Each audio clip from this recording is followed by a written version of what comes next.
In a glass-walled boardroom, a CEO reached her hand across the table.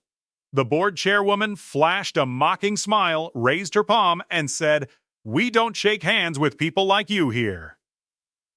Silence consumed the room. Then some uncomfortable laughter broke the air.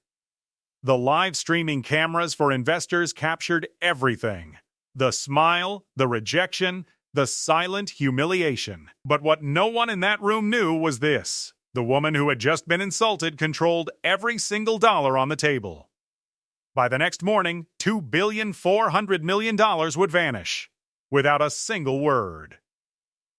The boardroom on the 47th floor of Langston Tower was all glass and silence, a cathedral of power.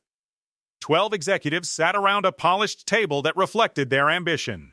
At the head, Victoria Sloan, chairwoman of the empire, arranged her papers like a judge preparing a verdict. Across from her sat Ava Monroe, CEO of Monroe Capital, calm and composed. She had built her investment firm from the ground up, contract by contract. And that day's meeting was the final stage of a $2,400,000,000 merger that could transform the industry entirely. But for Victoria, the deal was not a matter of business, it was a performance, and she had every intention of humiliating her guest before the curtain fell. When Ava stood and extended her hand, Victoria leaned back in her chair, lips curving into a smile that never reached her eyes. "We don't shake hands with people like you here," she said, her voice cutting through glass and chrome like a blade of ice. The room froze. Several men exchanged nervous glances. One coughed behind his fist. Another smiled in complicity. The moment stretched, painful and deliberate. The investor livestream cameras captured it all. The outstretched hand, the insult, the laughter that followed. Ava's hand held steady for a moment before she lowered it slowly. She did not blink. She did not flinch. Her silence was not weakness. It was calculation. "Understood," she said softly, returning to her seat. Victoria smiled more broadly, savoring her small victory. "Now that the protocol is clear," she said, "we can continue." As the meeting progressed, Victoria's tone sharpened with every slide, every number, every projection. She cut Ava off mid-sentence, corrected her analysts, and ridiculed her firm's valuation model as aspirational. The men laughed along, emboldened. It was the kind of corporate cruelty wrapped in civility, subtle, practiced, and suffocating. But Ava did not raise her voice. She took notes. She observed every mocking smile. She memorized every face. When Victoria leaned forward and said, "You'll learn, Miss Monroe, that this industry does not reward emotional ambition," Ava simply nodded. Inside, however, something cold and surgical was already in motion. At 3:17 p.m., during a brief recess, Ava stepped into the hallway and dialed a single number. Her voice was low and measured. Execute clause 8.3, effective immediately. No emotion, no explanation. When she returned to the boardroom, the discussion resumed as if nothing had changed. Victoria barely looked up. "Where were we?" she asked, pretending not to notice the stillness radiating from Ava. Ava met her gaze. At the part where arrogance becomes expensive, she replied quietly. Victoria frowned. "Excuse me?" Before Ava could respond, phones around the table began to vibrate. One, then two, then all of them, screens lighting up with red alerts. The CFO's face went pale as he scrolled through a chain of emails. "Chairwoman," he said, his voice breaking, "our primary funding is gone." "What?" "Monroe Capital has withdrawn the entire investment. $2,400,000,000. Effective immediately." The room erupted. Executives spoke all at once, disbelief colliding with panic. Victoria's composure shattered like glass under pressure. She turned to Ava, eyes wide. "You can't." "Yes, I can," said Ava softly.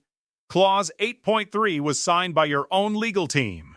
It allows immediate withdrawal if any act of inappropriate conduct during negotiations is documented."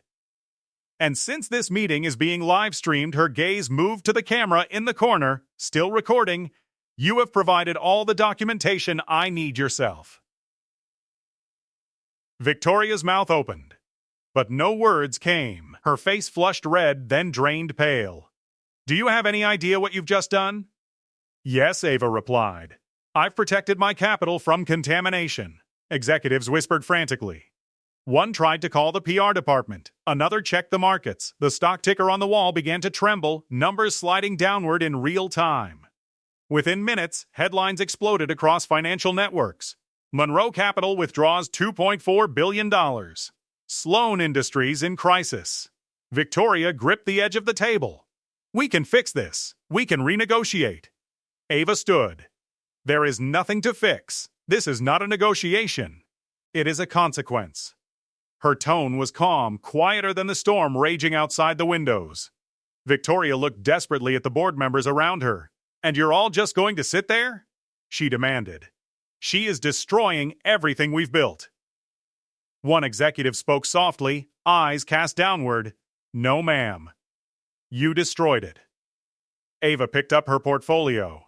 For future reference, she said, respect is cheaper than recovery. Then she walked toward the door. But before leaving, she paused beside Victoria. The chairwoman stood frozen in disbelief. Ava's voice dropped low enough for only her to hear. You thought power meant control. It doesn't. Power means choice. And I just exercised mine.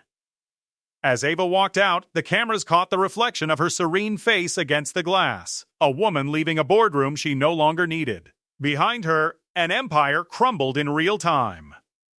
The markets collapsed. Banks demanded guarantees. By evening, Sloan Industries' valuation had fallen 38%. Investors fled like smoke through broken glass. By midnight, Victoria's face was on every news channel. The woman who lost billions with a single phrase.